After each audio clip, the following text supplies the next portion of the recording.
Basketball को राज्य खेल कब घोषित किया गया था दोस्तों? तो 1948 में किया गया था। ये राजस्थान पुलिस 2020 में पूछा गया है।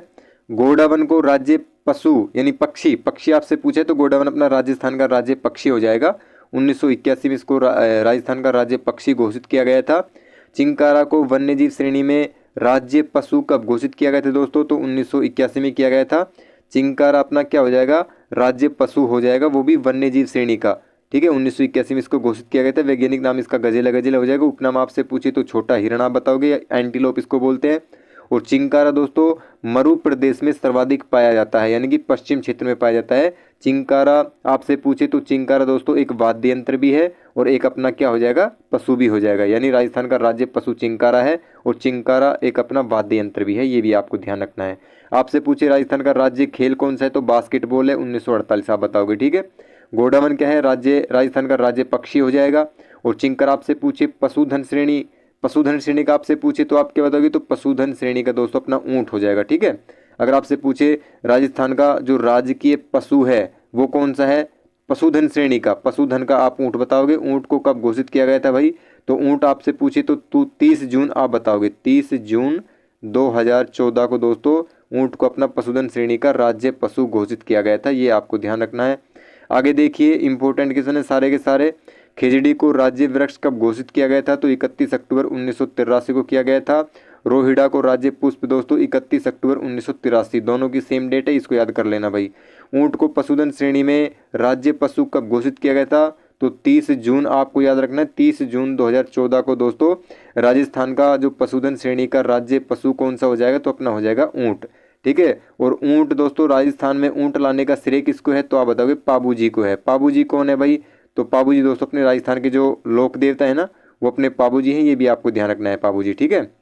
हाँ, कौन से लोक देवता हो जाएंगे? तो पाबू जी हो जाएंगे। पाबू जी अपने लोक देवता हो जाएंगे, ये भी आपको ध्यान रखना है। अगर आपसे पूछे सर्वाधिक ऊंट राजस्थान के कौन से जिले में पाए जाते हैं? तो आप बताओगे जैसलमेर जिले में।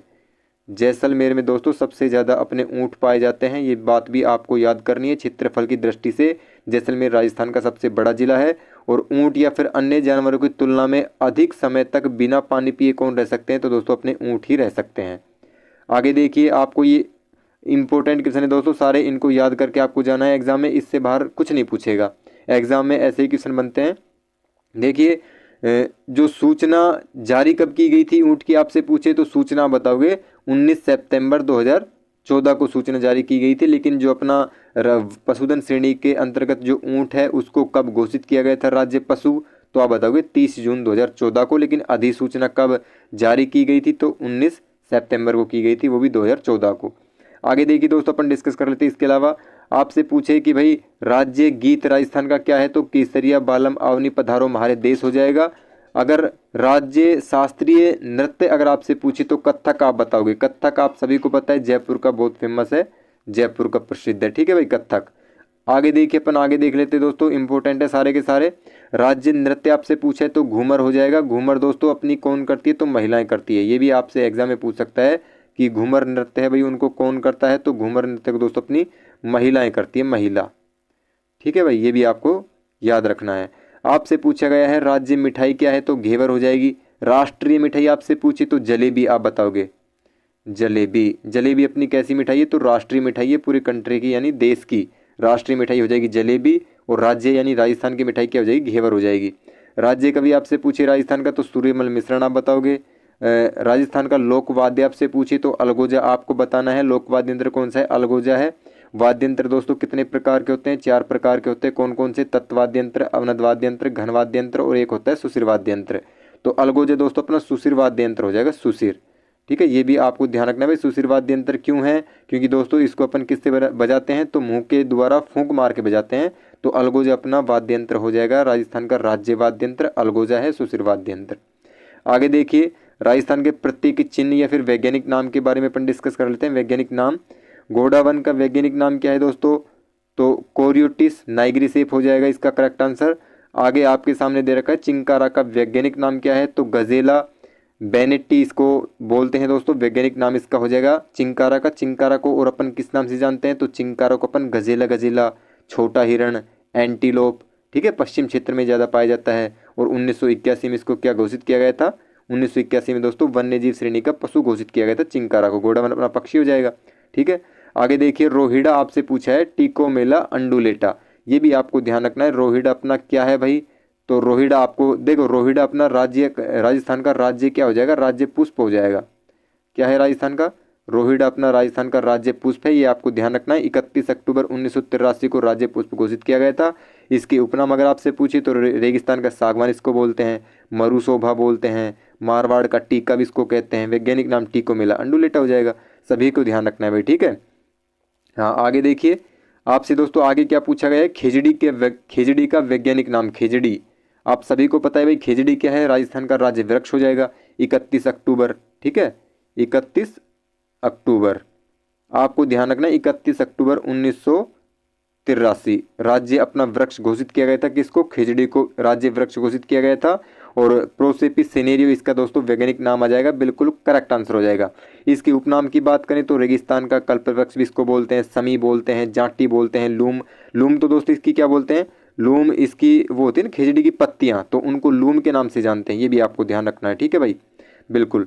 आगे देखिए, आगे आपसे पूछा गया है सेवण। सेवण क्या है, एक घास है दोस्तों जो जैसलमेर जिले में यानी पश्चिम क्षेत्र में सबसे ज़्यादा मिलती है।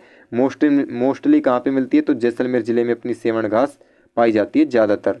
तो दोस्तों सेवण घास का वैज्ञानिक नाम अगर आपसे पूछे तो लसीउरुस आप बताओगे सिंडिकुस। ठीक है, ये आपको ध्यान रखना है। ऊँट का वैज्ञानिक नाम क्या है दोस्तों, तो कैमेलस डोमेडेरियस हो जाएगा। ठीक है, डोमेडेरियस है, इसको आप ध्यान कर लेना। ऊँट अपना क्या हो जाएगा, तो राज्य पशु हो जाएगा, पशुधन श्रेणी का। 30 जून 2014 को राज्य पशु घोषित किया गया था। पाबूजी से संबंधित आप सभी को पता है, पाबूजी भाई अपने राजस्थान में ऊँट लाने वाले देवता हैं, ऊँटों के देवता के नाम से भी जानते हैं। सर्वाधिक ऊँट अपने राजस्थान में पाए जाते हैं। ठीक है, ये भी आपको ध्यान रखना है भाई। आगे देखिए, देखो दोस्तों आपसे धोकड़ा पूछा है। धोकड़ा का वानस्पतिक नाम क्या है, तो एनोजिस आप बताओगे। ठीक है, एनोजिस पेंडुला इसको बोलते हैं। महुआ वृक्ष का वानस्पतिक नाम क्या है दोस्तों, तो मधुका लोंगिफोनिया इसको बोलते हैं। आपसे दोस्तों इंपॉर्टेंट फैक्ट वाले क्वेश्चन मैं आपको बता रहा हूँ, इससे बाहर एग्जाम में पूछा नहीं जाएगा। राज्य के आपसे राज्य पक्षी कौन सा हो जाएगा, तो गोडावन हो जाएगा। आप सभी को पता है भाई गोडावन क्या है, राजस्थान का राज्य क्या है, पक्षी हो जाएगा। गोडावन को कब घोषित किया गया था, तो 1981 में राज्य पक्षी घोषित किया गया था। इंपॉर्टेंट क्वेश्चन है, आपको ध्यान रखना है दोस्तों। और ग्रेट इंडियन बेस्टर्ड के नाम से इसको जानते हैं। वैज्ञानिक नाम क्या है, तो ओर्ड्यूटिस के नाम से इसको जानते हैं, ओर्ड्यूटिस नाइग्रिसेप्स के नाम से जानते हैं। ठीक है, गोडावन लगभग कितने फीट का होता है, तो वह 4 फीट का कम से कम होता है। ये आपको ध्यान रखना है भाई। ठीक है, इसके बारे में आपको विस्तार से नीचे बता रहा हूँ। देखो दोस्तों ध्यान से सुनना। देखो आपसे एग्जाम में इसी तरीके से क्वेश्चन पूछे जाएंगे। अंग्रेजी में इसे क्या बोलते हैं, तो ग्रेट इंडियन बेस्टर्ड के नाम से जानते हैं, इसे कहते हैं ग्रेट इंडियन बेस्टर्ड। हाड़ौती क्षेत्र में दोस्तों सोरसैन में जो मालमोरडी के नाम से भी इसको जाना जाता है। हाड़ौती क्षेत्र में आपसे एग्जाम में ऐसे पूछेगा कि भाई हाड़ौती क्षेत्र में जो गोडावन है उसको किस नाम से जानते हैं, तो मालमोरडी के नाम से जानते हैं। हिंदी में इसे क्या बोलते हैं, तो सोहन चिड़िया बोलते हैं या फिर हुकना पक्षी बोलते हैं। क्यों बोलते हैं भाई, इसलिए दोस्तों इसको बोलते हैं क्योंकि इसको डराने पर यह क्या करता है, तो हुक जैसी आवाज़ निकालता है, हुक करता है। ठीक है, तो ये आपको ध्यान रखना, हुकना पक्षी बोलते हैं। और दोस्तों गुधनमेर बोलते हैं इसको, गगनभेर भी बोलते हैं, इसको क्या बोलते हैं, गुरायन भी बोलते हैं। ये क्यों बोलते हैं, क्योंकि दोस्तों ये बादल के गरजने जैसी आवाज़ भी निकालता है, इस नाम से इनको जाना जाता है। आगे देखिए विस्तार से मैं आपको बता रहा हूँ। जैसलमेर की जो सेवण घास है वो दोस्तों गोडावन के लिए अनुकूल है, ये भी आपको ध्यान रखना है। सेवण घास अपनी जैसलमेर जिले में पाई जाती है, यहाँ पे क्वेश्चन निकल के आता है। यह पक्षी दोस्तों अत्यंत शर्मिला होता है। ठीक है भाई, शर्मिला पक्षी होता है और सघन घास में रहता है, ये भी आपको ध्यान रखना है, घनी घासों में ये रहता है। और यह दोस्तों वृक्ष पर नहीं बैठता है, इसलिए जल के निकट जो घास होती है ना उसमें घोंसले बनाता है। भाई वृक्ष पर क्यों नहीं बैठता, भाई इतना भारी पक्षी जब 4 फीट का तो वो हो जाएगा भाई। ठीक है, ये भी आपको ध्यान रखना, कितने फीट का है, तो 4 फीट का है। गोडावन का प्रिय भोजन क्या है, तो तारा मीरा है। तो तारा मीरा भाई उसको कहाँ पे मिलेगा, जमीन पे मिलेगा। और दोस्तों ये बड़ा, यानी वो बड़ा भी है और भारी भी है, ये भी आपको ध्यान रखना। भाई बड़ा है तो भारी तो मिलेगा, तो वृक्ष पर कैसे चढ़ेगा, तो वृक्ष पर तो चढ़ नहीं सकता भारी भाई, तो जमीन पर ही रहता है, जमीन पर ही घोंसले देता है, वो भी कहाँ पे, जल के यानी नदी के निकट, तालाब के निकट या नदी के निकट, ये आपको ध्यान रखना है। देखिए गोडावन राष्ट्रीय मरु उद्यान कहाँ पे, तो जैसलमेर जिले में, आपको पता है। और आपसे पूछे सोकलिया कहाँ है, तो आप बताओगे अजमेर में है। और सोरसेन कहाँ पे, तो बारा में है। ठीक है, ये आपसे एग्जाम में पूछा गया, किसमें, जेल प्रहरी 2017 में पूछा गया था, ये भी आपको ध्यान रखना है भाई। आगे देखिए गोंडा वन को दोस्तों IUCN की रेड डाटा बुक में गंभीर रूप से संकटग्रस्त पक्षी के रूप में तथा भारतीय वन्यजीव संरक्षण अधिनियम 1972 की अनुसूची कौन सी, पहली में रखा गया है। ठीक है भाई, ये इंपॉर्टेंट क्वेश्चन यहाँ से निकलता है, इसको आप याद कर लेना, एग्जाम में ऐसे के ऐसे छप के आ जाता है काफी बार। आगे आपसे क्या पूछा गया है दोस्तों, देखो गोंडा वन को दोस्तों अपन आपसे पूछे, इसको थोड़ा ध्यान से देखना, एग्जाम में 100% इससे क्वेश्चन निकल के आएंगे। गोंडा वन को दोस्तों 24 फरवरी 2020 को क्या है, गांधीनगर, अपना कहाँ पे, तो गुजरात में गांधीनगर।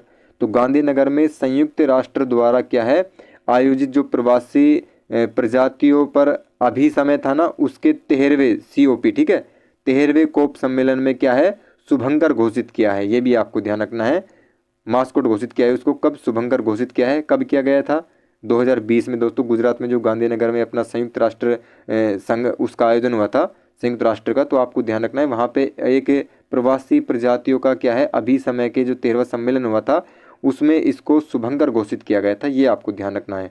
ये कौन से एग्जाम में पूछा गया था, तो मूल्यांकन दोस्तों अधिकारी 2020 का एग्जाम है उसमें पूछा गया था, ये भी आपको ध्यान रखना है। देखिए आपसे आगे मैं बता देता हूँ, शुतुरमुर्ग के समान इसकी लंबी गर्दन होती है और लंबी टांगे होती है। लंबी टांगे वाला यह पक्षी दौड़ लगाने में दक्ष होता है, यानी दौड़ बहुत तेजी से लगाता है, ये आपको थोड़ा ध्यान रखना है भाई, है ना। शुतुरमुर्ग के समान यानी कि बड़ा होता है काफी।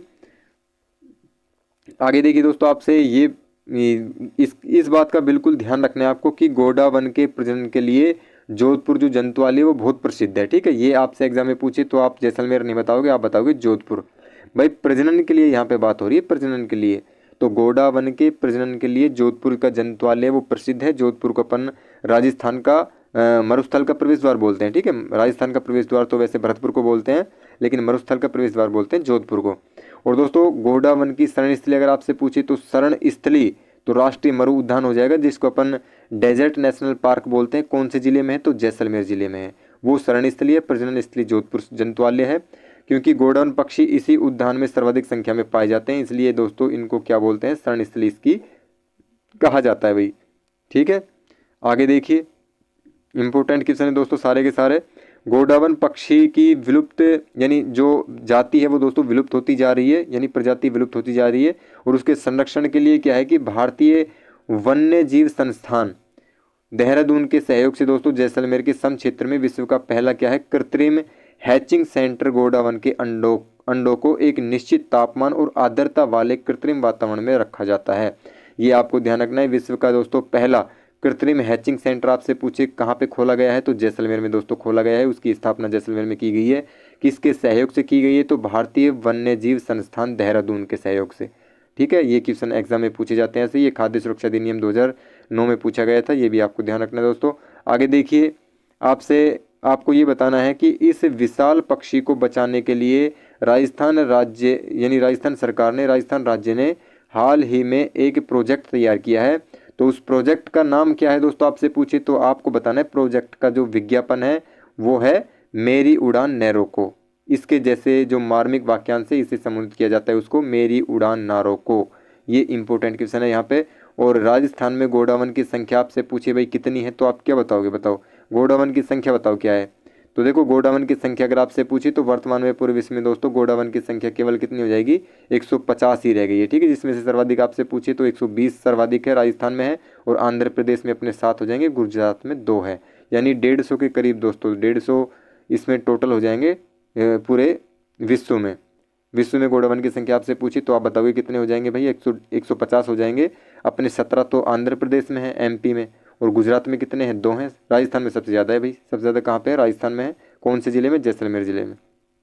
देखिए आपसे क्वेश्चन मैंने पूछा है कि राजस्थान ने देश में पहली बार गोंडा वन के संरक्षण हेतु प्रोजेक्ट ग्रेट इंडियन बेस्टर्ड 5 जून 2013 को लॉन्च किया था, लेकिन ये किया कहाँ पे था, ये बताओ भाई, आपको ये बताना है। करेक्ट आंसर इसका क्या हो जाएगा, आपके सामने 4 ऑप्शन है। राष्ट्रीय मरु उद्यान जैसलमेर है, खींचन गांव जोधपुर है, या समगांव जैसलमेर है, या अजमेर है। तो दोस्तों इसका पहला बिल्कुल सही आंसर हो जाएगा भाई। ठीक है, जैसलमेर में सबसे ज़्यादा अपने क्या मिलते हैं, तो अपने मिलते हैं गोंडा वन पक्षी।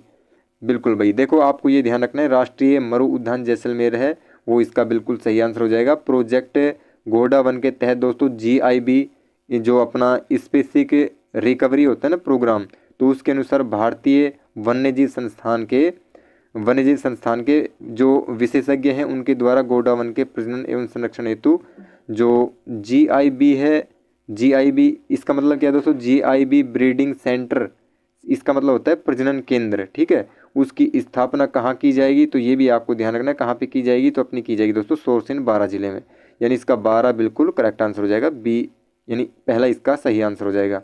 देखो इसके बारे में अपन और नीचे डिस्कस कर लेते हैं।